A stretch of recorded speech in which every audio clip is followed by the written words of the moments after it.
pong beloved ordained preacher, Danilo Cuarteros. Amen. Praise the Lord. Hallelujah. Itaas pang ating makamay, mahal tayo magkaisang manalangin. Hallelujah. O dakila ang mga Diyos na makapangyarihan sa lahat, pinakamamahal naming Panginoong Isus, sa pangunat dalangin ng aming kagalang-galang at minamahal na Pastor Wedis Olmeda, yung propeta sa walang kapanahonan. Hallelujah. Sa oras tumahal Pinoon sa aking pagdadala niyong banal mensahe, ikaw Diyos magbigay sa akin ng karunungan at maglangis. Buksan mo, mahal na Panginoong Pangunawa, ang bawat isang narito. Hipuin mo, Diyos, ang kanilang mga puso. Ipaunawa mo sa kanilang ebanghelyo ng kaligtasan. Sa ganang akin magagawa at siyang dakilang pangalan na sinasaway. Demonyo ng hadlang at pag-anlangan lumaya sa magkaligitan in the mighty name of Jesus. Hallelujah! Hallelujah! Praise the Lord. Palakpakan natin ng malakas na palakpak ang ating mahal na Panginoon. Makabalik na po tayo sa atong upuan, minamahal. Ang pinakamataas na pagpupuri, pagluwalhati, pagdakila, pagsamba ay sa ating pinakamamahal na Panginoong Isus lamang, and we give double respect and honor to our beloved parents in the Lord, and we cherish the blessed memories, preachings and teachings of our beloved and honorable evangelist Pastor Weldis Almeida and the beloved honorable Asan Pastor Ina Comunal Almeida. Also great the beloved Almeida family. Sa inyong lahat na narito, minamahal. Kanina, nung nag-umpisa tayo, kanina pang umaga, napakalakas ang ulan. Halos hindi makalanding yung Philippine Airlines. Nandoon po yung mga instrument natin. Hindi po ma-set up itong ating mga instrument kung hindi makalanding yung aeroplano dahil dala po nila yung ating ibang mga instrumento. Minamahal, yung mga microphone. So, dalawang ikot na yung aeroplano, hindi makita-kita yung runway. Nasa harapan ako ng airport sa kumahal na Panginoon, huwag mong ipahintulot na babalik sa Clark ang aeroplano. Nakasakay po doon ng aking anak, ang bunso kong anak, at isang preacher minamahal. So, lumabas na po yung mga pulis, lumabas na po yung nasa loob, na baka daw babalik sa Clark. Dahil hindi nga makita yung runway kasi napaka kapal ng ulap. Nung itaas ko na yung kamay ko, mahal Pinoon, huwag mong pahintulutan. Maya-maya, bigla silang nagpalakpakan dahil nakita nila yung ilaw ng eroplano, pababa na. So, natuloy po yung ating opening, minamahal. This is our opening. At tayo po'y natutuwa, ating pong beloved Honorable Barangay Captain Honorable Waldy Viola, katunog ng pangalan natin mahal na pastor, minamahal. Kasama natin, palakpakan natin mahal na Panginoon. Akala ko, kami lang kanina sa lakas ng ulan. Sabi ko, mahal na Panginoon, huwag mo namang isero. Magpadala ka naman ng ikaw talaga ang magpadala, mahal na Panginoon. Dahil yung mga naimbitahan namin, hindi talaga pupunta siguro yun dahil sa lakas ng ulan. Pero walang imposible sa'yo, magpadala ka. Maya-maya may unang pumasok. Nung pagpasok ng una, yung unang pumasok, ramdam ko minamahal naman ang malapit nagpadala kasi naramdaman ko yung parang malamig na hangin, para kong kinilabutan. Tapos sabi ko, malapit, dagdagan mo naman, hindi, huwag naman isa lang. Habang nakapikit ako, pagdilat ko, may dalawa na namang naidagdag. At ang pinakamaganda, minamahal, ang kapitan mismo sa barangay na ito, nandito kasama natin. Palakpakan natin ang ating mahal na Pinoon. Magandang hapon po sa inyo lahat, minamahal, to our beloved viewers. Tayo po napanood sa buong mundo, nakalive po ito, minamahal. Sa aking Facebook lang, yung viewers dyan, umaabot ng almost 1 million. Sa Facebook ko, minamahal. Kung minsan pumapalo ng 1 million ng views dyan. Kung minsan bumababa, 800,000, 900,000 views. So, magandang yung technology nakakatulong. Amen. So, nakakapag-post din ako sa Batanes News, provincial news, at saka sa Batanes Market yata yun, kasi member na ako dyan. So, yung iba hindi ka nakapunta dito, nakapanood sila ngayon. Salamat sa mahal na Panginoon. Ang tagal na pong inuto sa akin ito, ang Batanes. Nasa Tugigaraw pa ako. Ngayon, nasa Isabela na ako. Mga 2010 pa yata. 2010, imagine 2010, 2025 na tayo ngayon. No? Sinabihan ako ng anak ng malapastor, buksan mo kuya ang Batanes. So, Tugigaraw ako naka-stay noon. 15 years kami dyan. Every time na nagtatanong kami ng pamasahe, 8,000. Isang tao lang yon. Sabi ko, one way. Magdala pa kami ng choir. So, ang ibig sabihin, kung magdala kami ng choir sa 8,000, sa 10, almost 100,000 na. Pati pa mga pagkain, lahat. Gagasto kami ng mga budget, 150,000 siguro. So, pinuspon ko ng pinuspon hanggang tumagal ng tumagal. Hanggang napunta na ako ng Isabela. At hindi ko inaasahan, kinuha po ako ng military as kasama sa peace, yung local peace engagement nila, representing the religious sector. So, nabanggit po nila itong Batanes. Sabi nila, minamahal na ang Batanes, wala namang NPA dito. Walang mga armado. Zero crime, halos. Kumbaga, ang mayroon dito, yung tinatawag nilang legal, yung white area, hindi red area, white area, legal na mga NPA na ibig sabihin, legal sila. No?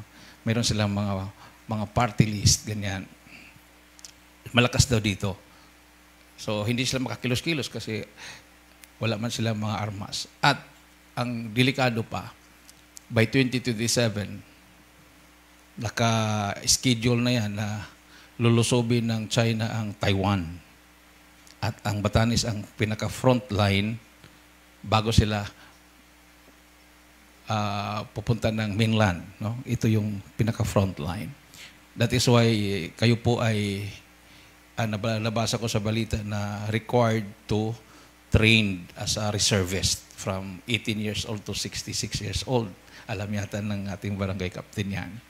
So, nakausap ko rin yung pagdating ko dito, nakausap ko yung head ng Special Force at kinonfirm po niya yan na tuloy-tuloy ang training. How to dismantle, how to use yung baril, how to dismantle, or how to support the force, yung mga army. Pag maggera na kung paano sila suportahan sa pamamagitan ng mga pagkain, tubig, o ano mang masuporta. So, kasama sa training yon. So, kailangan minamahal kung na-equip na doon sa training na yan, ang kulang na lang, patatagin ang ating pananampalataya sa Diyos. May Diyos talaga. Sinabi nga ng aking kasama kanina sa kampo ng Abu Sayyaf, ilang bisis kaming tinangkaang patayin. Ang iyong likod bilang spokesman sa mission na yon, ako po yung unang hiniwalay. Ako po yung unang hiniwalay sa grupo. Pinaalam po ako na dadalhin lang ako 15 minutes, ibalik na ako. Hindi nila alam na yung 15 minutes na sinabi na yon, pupukutan na pala ako ng ulo. So, dinala ako sa bahay ni Commander Robot, nilagay ko sa kwarto, pinadlakan yung kwarto, at nag-meeting sila. Napakarami nila. Kulang-kulang 200 na mga Abu Sayyaf. Mga armado talaga, high-powered na baril. Pinasok ako mga 10 o'clock in the morning, pinalabas ako 3 o'clock. Bago ako pinalabas ng 3 o'clock, may pumasok na isang Abu Sayyaf, in-investigate ako. Bakit kami pumasok sa kampo ng Abu Sayyaf? Na ang Abu Sayyaf ay impyerno, yung lugar na yun ay impyerno, sila daw ay mga demonyo. So, hindi na kami makakalabas na buhay. So, sabi niya sa akin, napag-usapan na ikaw ang unang pupugutan ng ulo. Bakit ka kasi sumama? Sabi ko, ito yung mission namin. Magdala talaga ng Ebanghelyo. Bawal dito yan, sabi niya. Di tinanong ko rin siya, bakit ka rin nag-Abu Sayyaf? Sabi niya, nabalitaan mo ba yung sinunog ang Ipil sa Zamboanga del Norte? Yung palingki ng Ipil?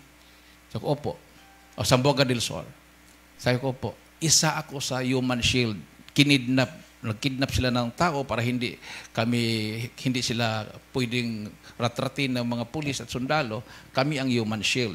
Dinala kami dito sa Sulo at pinapag-decide ako mag-abusayap o pugutan ng ulo. So nag-decide daw siyang mag-abusayap. So yan, nag-abusayap na siya. Sabi niya sa akin, ganito na lang ang gawin mo. Mamaya, papugutan ka ng ulo. Kung gusto mong hindi matuloy ang pugot ng ulo, sundin mo ang sasabihin ko. Sabi ko, ano yon? Huwag kang magmamakaawa. Lalo kang pupugutan ng ulo. Huwag kang matakot. Huwag kang manginginig. Huwag kang magalit. Ano gagawin ko?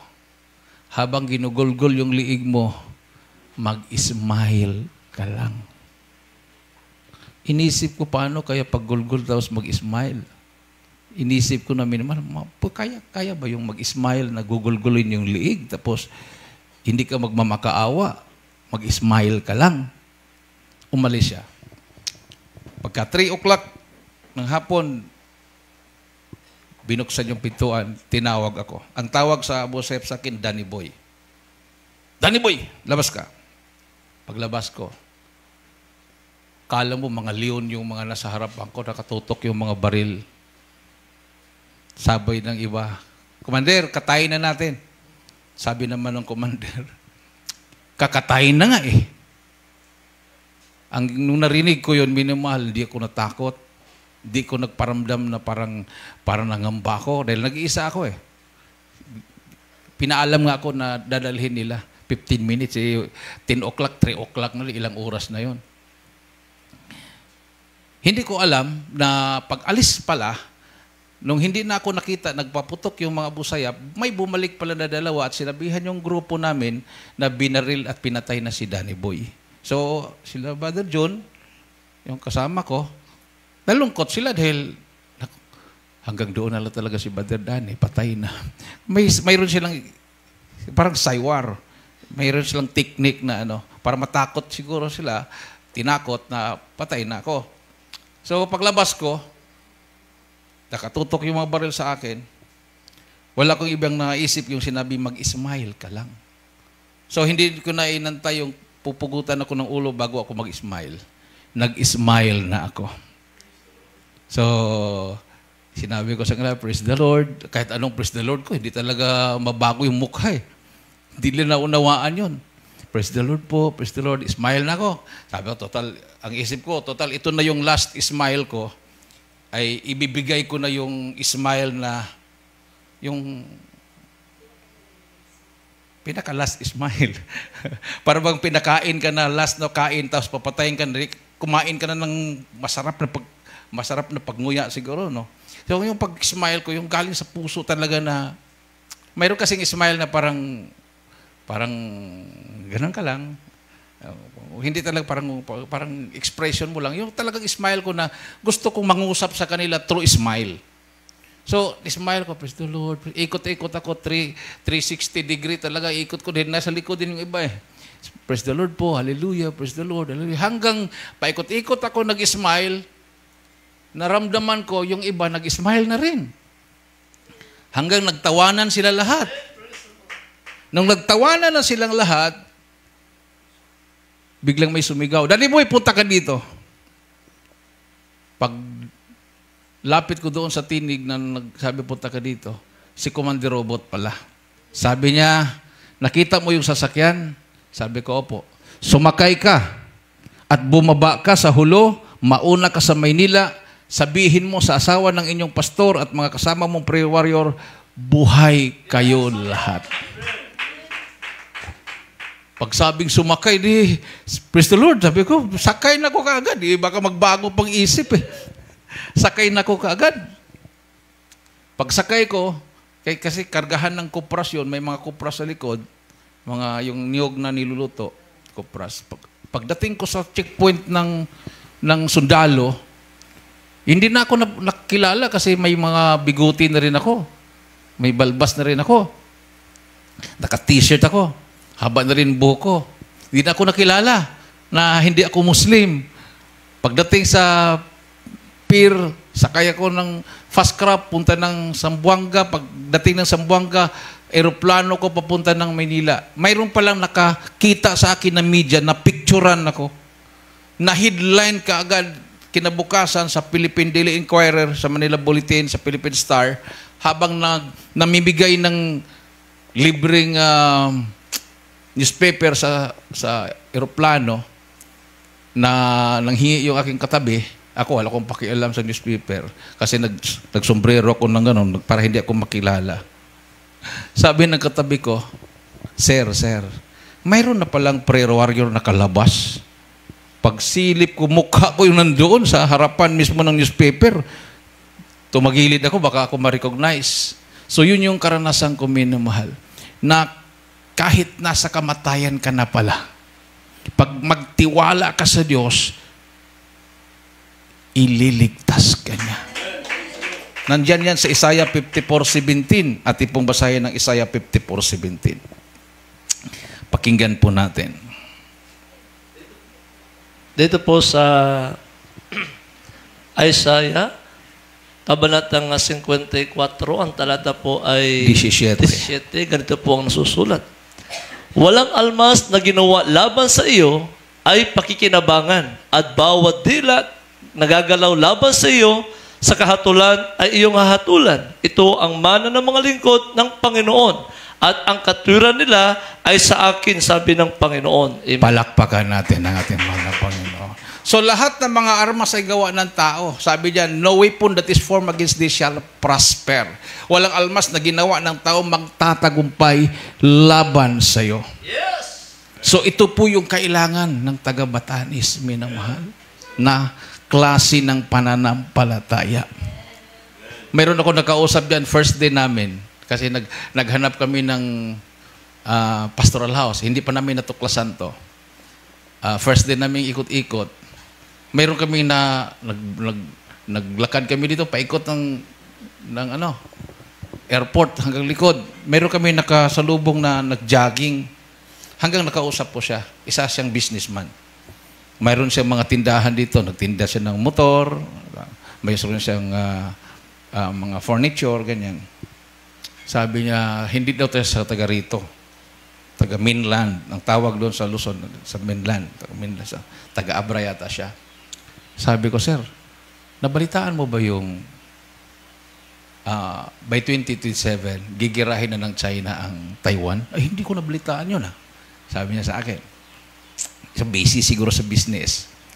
At alam mo ba na ongoing ang training sa reservists dito? Sa mga Ivatan? 18 years old to 66 years old, basta kaya pang humawak ng baril. Ganun ba? Oh, sir. Sabi ko, kung ganun, magkagera, bago ang gera, lalayas kami dito, iwanan kong negosyo So, ganun pala. Siyempre, ang taga rito, hindi talaga lalayas kasi sa inyo to. Amen. Yung mga hindi taga rito, pwede silang pumunta ng Isabela, kung taga Isabela sila, punta ng Manila, kung taga Manila sila. Pero yung taga rito, taga Sabtang, taga Itbayat, taga Batan, dito talaga.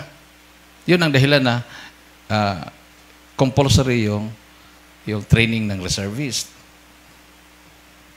Marami palang magsialisan. Pero ang pinagtataka ko, mag-aalisan yung mga tao, kami naman ay pumasok dito. Sigurado naman ako, minamahal, na hindi magsialisan dito mga kasama ko. Palaban to mga kasama ko . Sabi nga ni Apostol Pablo, for to me, to live is Christ and to die is gain. Para sa akin, ang mabuhay kay Kristo, ang mamatay pakinabang. Di ba? Sa Filipios 1:21. Sa mga Kristyano, minamahal, ang kamatayan ay hindi po kalugihan. Basta ikaw ay naglilingkod sa Diyos, at ipong basahin. Dito po sa mga sulat ni Apostol Pablo sa mga taga-Filipos, kabanatang 1, ang talata po ay 21. Sapagkat sa ganang akin, ang mabuhay ay si Kristo, at ang mamatay ay pakinabang. Ayun. Amen. Oh, yan po yung tunay na Kristiyano. Bakit ko nilagyan ng anong tawag ba niyan? Adjective. Yung Kristiyano nilagyan ng tunay. Tunay na Kristiyano. Bakit pwede naman sabihin ng Kristiyano lang? Bakit lagyan pa natin ng adjective na tunay? Dahil marami pong nagsasabing Kristiyano, pero hindi po ini-exercise, hindi po ginagawa yung pagiging Christian. Ang tunay na Kristiyano, katulad kay St. Peter, St. Paul, lahat ng mga unang Kristiyano, sila po ay hindi takot mamatay. Ang iba pinakain sa leon, ang iba pinugutan ng ulo, ang iba sinunog. Si Apostol Pedro, according to history, pinako sa cross, patiwarik, ang ulo na sa baba. Si Pablo, pinugutan ng ulo.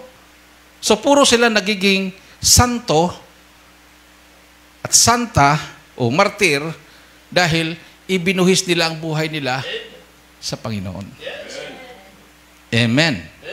So, ganun po yung tunay na Kristiyano. Hindi po takot mamatay. Hindi takot mamatay, pero hindi po marunong pumatay. Bawal sa atin yun eh. Magalit ka lang sa kapwa mo, paabutan mo ng yung sunset. Oh, mapalubugan mo ng araw, magkasala ka na niyan. So, hindi naman ibig sabihin hindi ka na magalit, pero after an hour, makipag-peace ka na. Diba? Minsan mayroong mga disagreement between husband and wife. Huwag mo nang palampasin na hanggang pagtulog nakatalikod yung dalawa, hindi nag-uusap. 1 week na lang magkaharap sa lamesa, kanya-kanyang kain, hindi nag-uusap. Hindi na yun ganon. So, mayroong mang disagreement after an hour, wala na yun. Kapag kalimutan, ganon ang maramdaman mo pag nasa mahal ng Panginoon ka na. Takot ka nang magkasala sa Diyos. Sabi nga ng Bible, the fear of the Lord is the beginning of wisdom. Pag mayroon kang takot sa Diyos, diyan mag-uumpisa ang karunungan. Marami pong mga tao na marurunong pero walang takot sa Diyos. Sabi nga ng Psalms chapter 53 verse 1, the fool hath said in his heart, there is no God. Corrupt are they.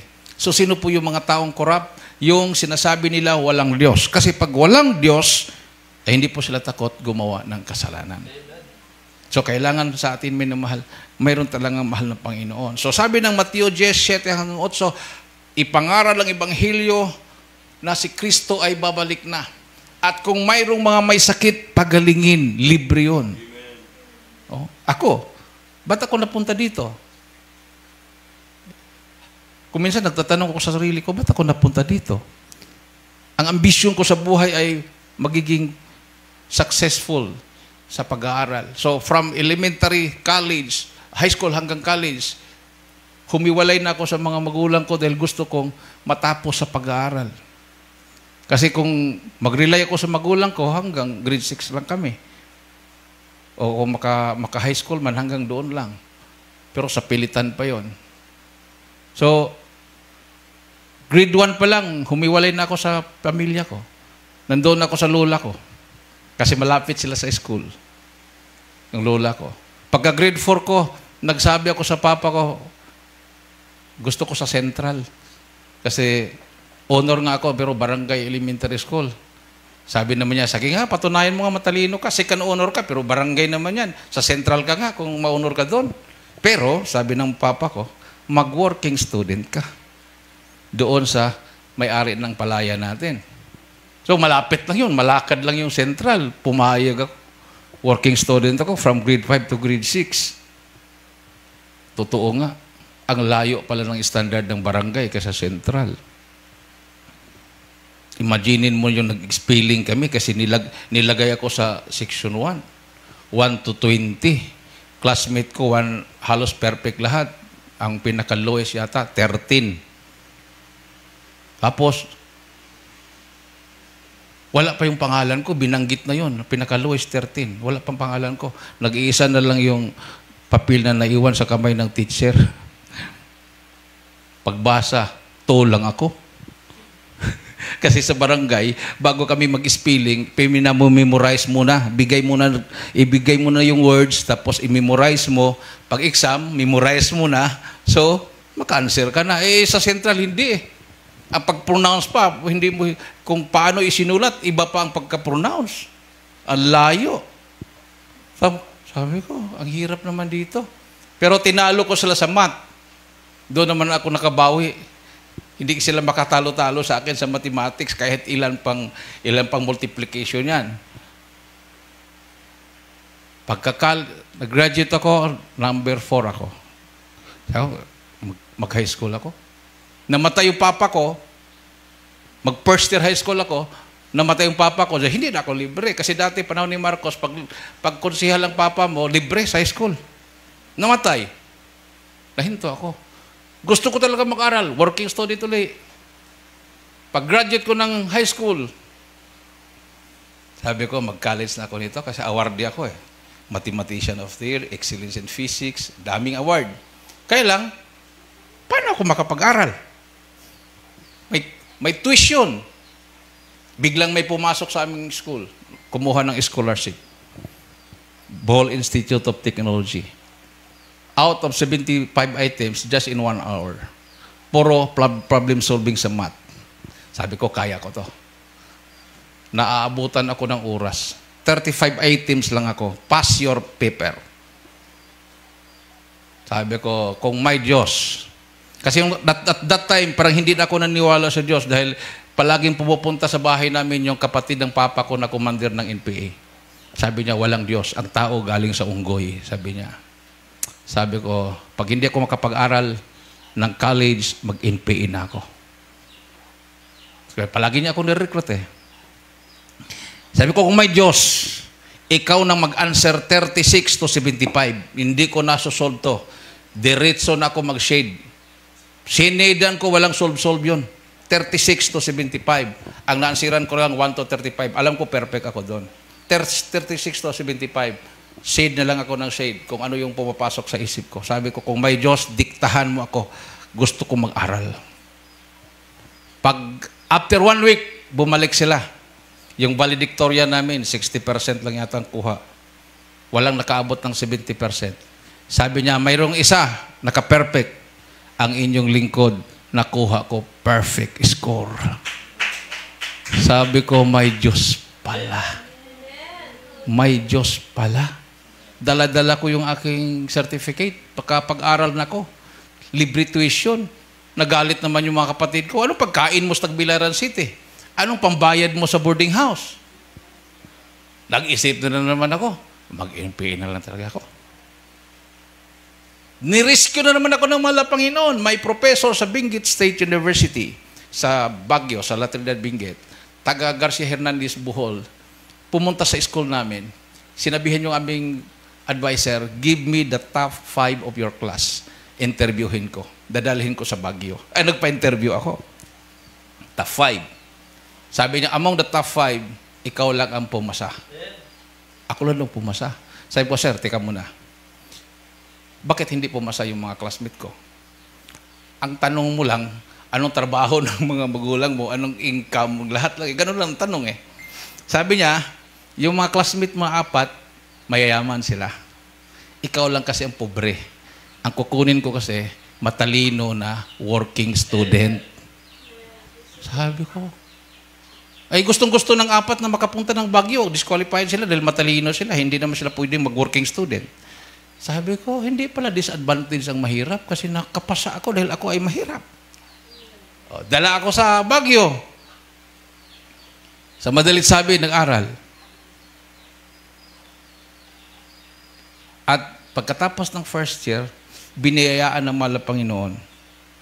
Sa buong university, ang inyong lingkod ay high sa average ng grado. Academic achiever ako. Awardee.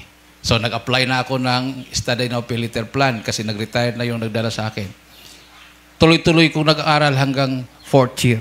Pagdating ng 4th year, kasi scholar ako ng Development Bank of the Philippines, natuklasan ko ang aking sarili, mayroon akong karamdaman.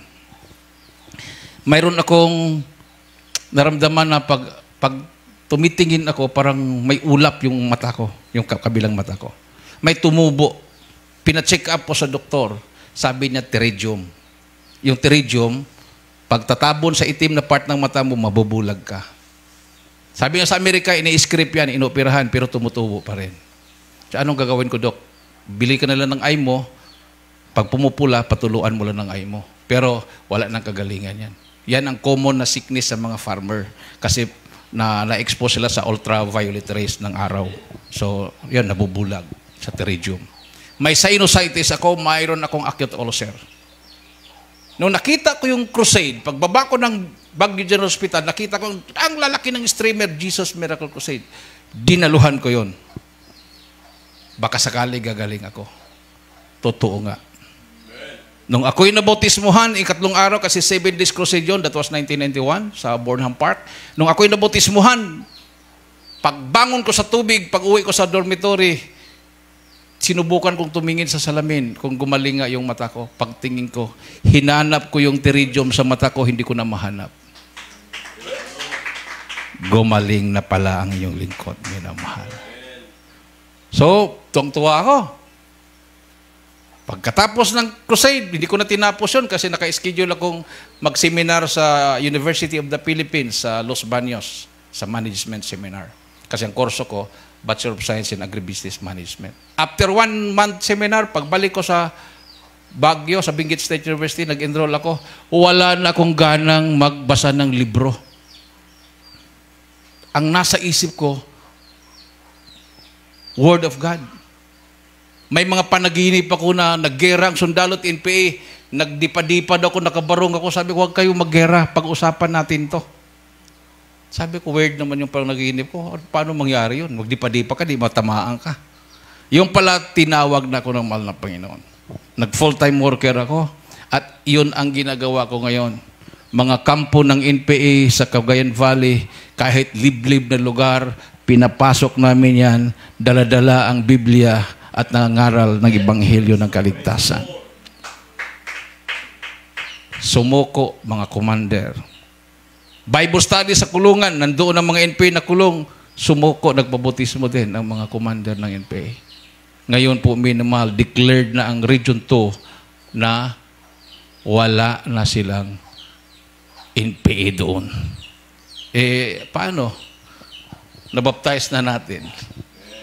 Powerful ang salita ng mahal na Panginoon. Napatunayan ko yan. Dito ang kagalingan, dito ang pagbabago. Sabi nga ng unang Korinto 5:17, therefore, if any man be in Christ, he is a new creature. All things are passed away. Behold, all things are become new. Sabi nga ng ating mga kapatid kanyang, by beloved co-preacher, co-prayer warrior, ang ambisyon niya maging hold-upper. Hold-upper ba yan? Pero yung papa niya, professor sa isang state university, no? Sa Capiz ba yan?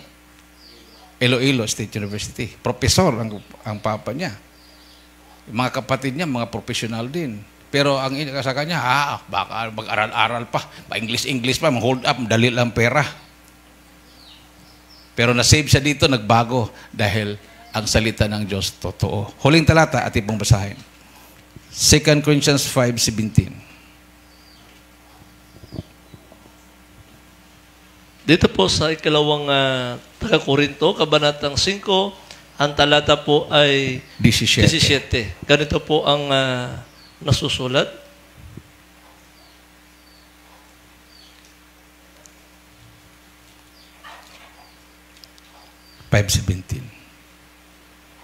Sa ikalawang unang 5? Si ikalawang Korinto.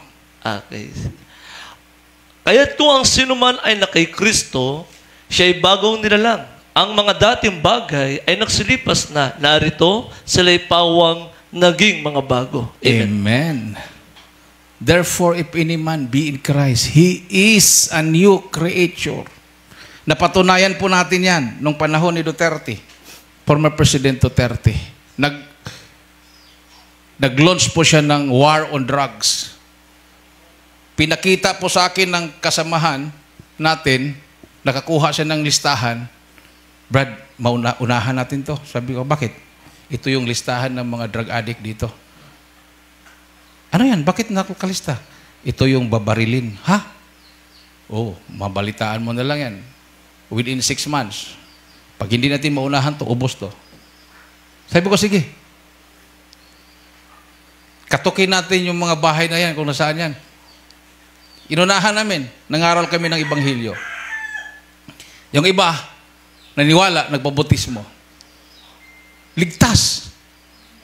Yung hindi naniwala, tumatawa lang, kinabukasan, pang! Patay. Kasi nakalista eh. Nakalista sila. Ang dami nila nakalista doon. Halos araw-araw yun. 3, 4. May anak pa ng huwis. May traffic enforcer pa habang nagtatraffic. Dinaanan lang ng riding in tandem. Pang! Patay. O pagtingin sa listahan, mayroon. Grabe, nung panahon na yun.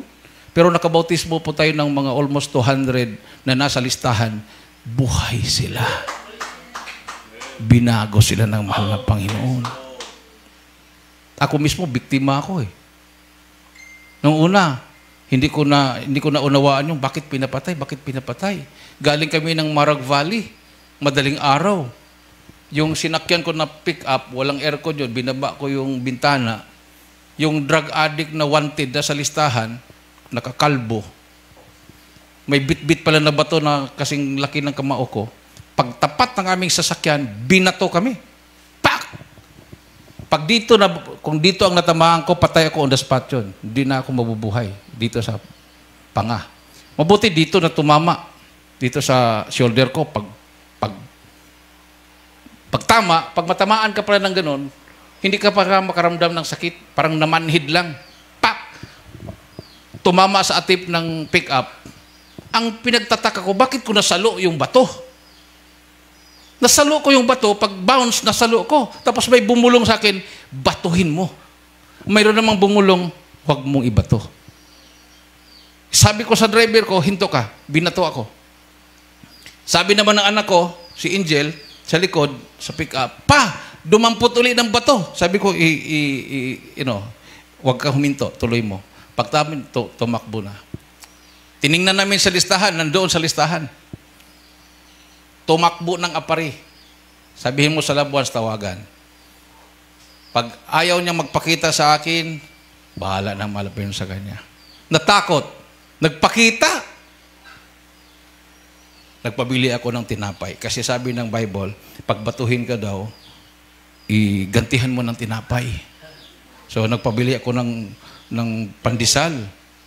J-Monks na sa pandesal na mainit-init pa. Worth 100. Nakaupo siya. Nung nagkita na kami, bit-bit ko yung bato. Ikaw ba yung bumato sa akin? Lumuhod. Sir, patawarin mo ako, sir. Huwag kang lumuhod. Hindi ako Panginoon. Tumayo ka. Hawakan mo tong bato. Bakit mo ako binato?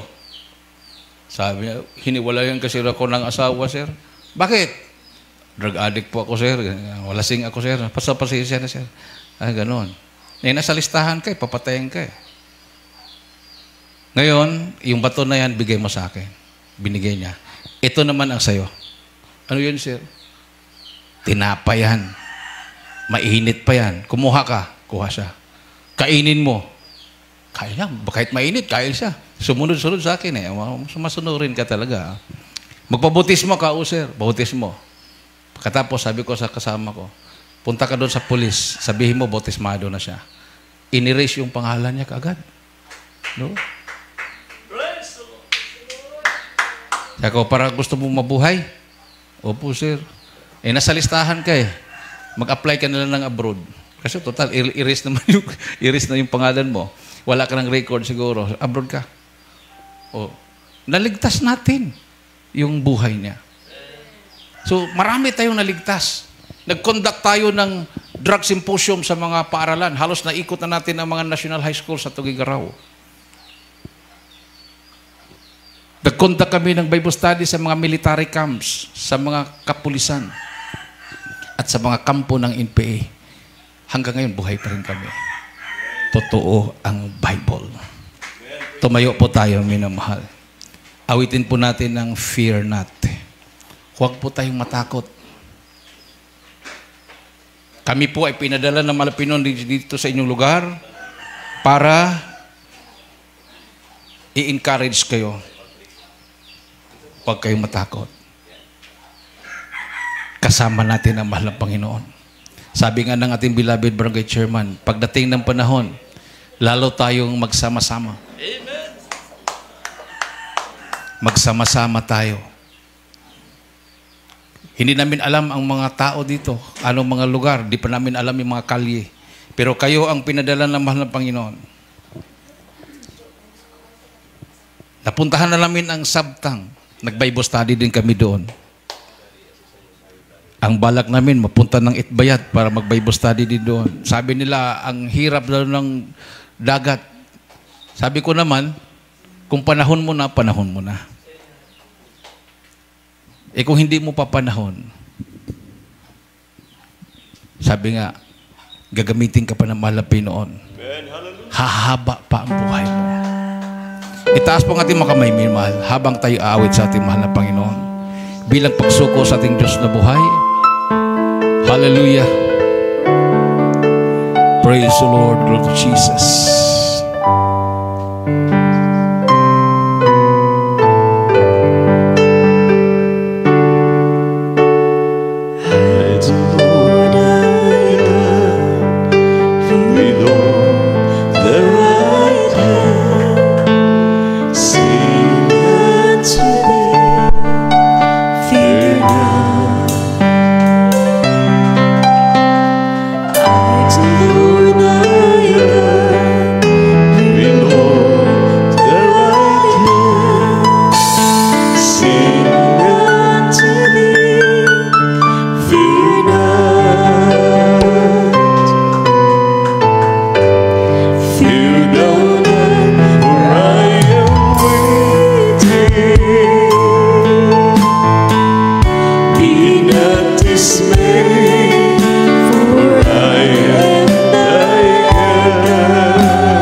umawit sa timbal ng Panginoon. Mayroon pong apat na reglamento ang kaligtasan, may namahal. Unang-una, pananampalataya. Ang pananampalataya makamtan sa pakikinig at pakikinig sa salita ng Diyos. Faith cometh by hearing, and hearing by the word of God. Pangalawa, pagsisisi. Ang pagsisisi ay pagtalikod sa masamang gawa at magbalik loob sa Diyos para ang pagpapala ng malapinon ay darating sa iyong buhay. Pangatlo, bautismo sa tubig sa pangalan ng Panginoon Kristo para mahugasan at mapatawad ang ating makasalanan ayon sa Acts 2:38. Magpabautismo ang bautismo sa inyo sa pangalan ng Kristo para mapatawad ang makasalanan at tatanggapin nyo ang kaloob ng Espiritu Santo.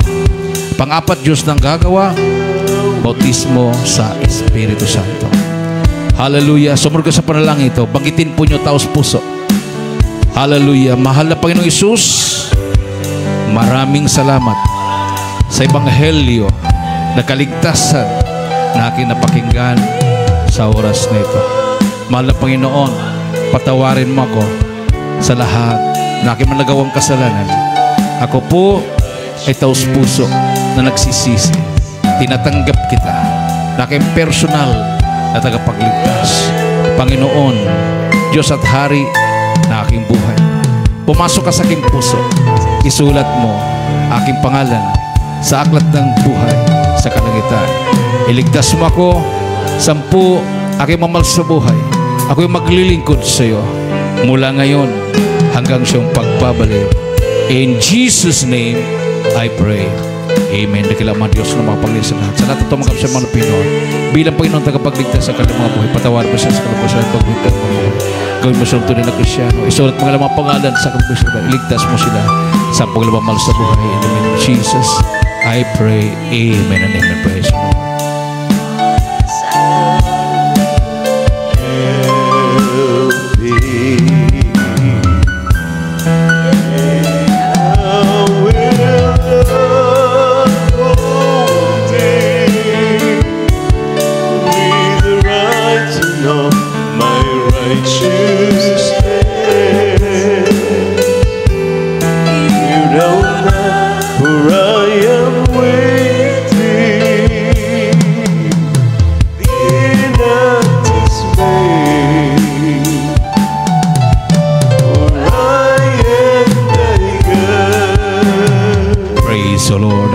Ilagay po yung kanang kamay sa ulo, kaliwang kamay sa parte ng katawan na may karamdaman, at ako po'y manalangin sa inyong minamahal. Through mass healing, hallelujah. Ang kanang kamay, patong na po sa ulo, kaliwang kamay sa parte ng katawan na mayroon pong karamdaman. Tayo po'y magkaisang manalangin, dakilaman Diyos na makapangyarihan sa lahat. Aming pinakamamahal na Jesus. Minsan pa malapin, humingi po kami ng kapatawaran, sama kami nagkulang, nagkakamali. Ano mga minaisip na gawin, nabanggit may mga labi na hindi kaya ayos, yung malarapan, patawarin mo na malapin. Sa punot dalangin ng iyong hinirang propeta, sorry ka pa ng aming kagalang-galat, pinamahal pastor, sa po, panalangin na Beloved Almeida family, sama-sama namin sinasaway, demonyo ng karamdaman, sakit sa puso, high blood diabetes, cancer, demons of global sickness and diseases, vices, problems, unbelief, doubts, poverty, cast out, sickness, be healed right now in the name of Jesus.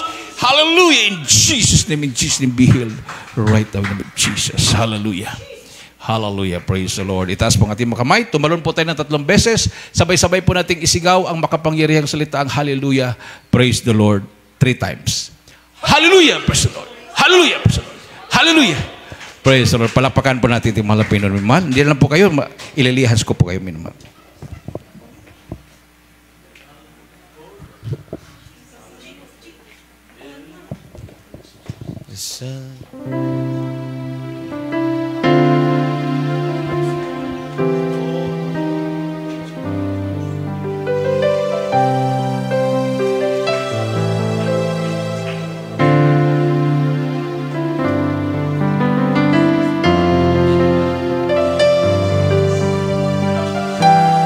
Praise the Mari po muna kayo bumalik sa inyong upuan. Hallelujah. God bless you po. Sa ating pong mga minamahal na mga baguhan. Hallelujah. Hallelujah. Praise the Lord. Para po makompleto po ang inyong kaligtasan. Hallelujah. Tanggapin niyo po ang bautismo sa tubig sa pangalan ni Jesus. Napakahalaga po na, hallelujah, napakahalaga po mga minamahal ng bautismo. Dahil sabi nga ni Apostol Pedro po, mga minamahal, hallelujah, ang sabi po ng banal na salita ng Malapeno sa Acts chapter 2, verse 38, ay sabi ni Apostol Pedro, magsisi kayo at magpabautismo sa pangalan ni Jesus upang mapatawad, lubusang mapatawad din yung makasalanan at tanggapin niyo po ang kaloob ng Espiritu Santo. So para po makompletong kaligtasan niyo po mga minamahal, meron po tayong baptismal tab dito.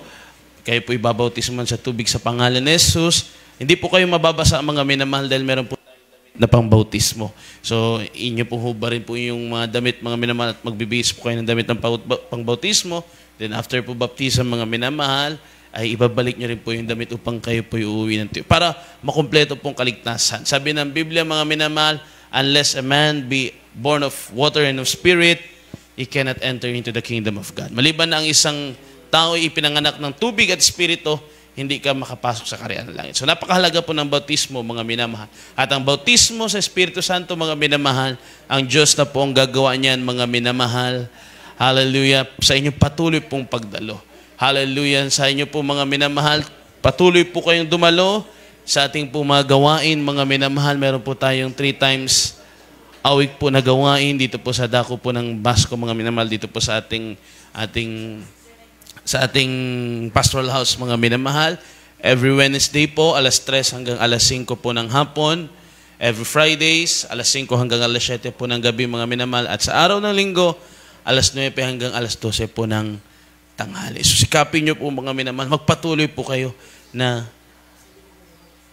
dumalo po, mga minamahal. Sa Sunday po, balik po kayo, mga minamahal. Isama nyo po ang inyong mga loved ones para yung mga patutunan nyo napakinggan ngayon, mapakinggan din po nila, mga minamahal, at sila po yung magkaroon ng pananampalataya. Kung meron kayong mga kakilala na meron pong may mga karamdaman, malulubha, na wala ng kagalingan po, mga minamahal, ilapit nyo po sa mahal na Panginoong Jesucristo upang sa kanilang pananampalataya, mga minamahal, hallelujah, tubuan sila ng pananampalataya at kanilang karamdaman, yung kagalingan na aming nakamtan ay kanila din pong makamtan. So, patuloy po kayo, bumalik po kayo, mga minamahal, at magdala po kayo ng marami pang kasama ninyo upang ang pagpapala ng mahal na Panginoon ay may ibahagi po sa ating lahat, lalo na dito pa sa lugar ng Batanes. Palakpakan po natin ang ating mahal na Panginoon. Hallelujah, praise the Lord.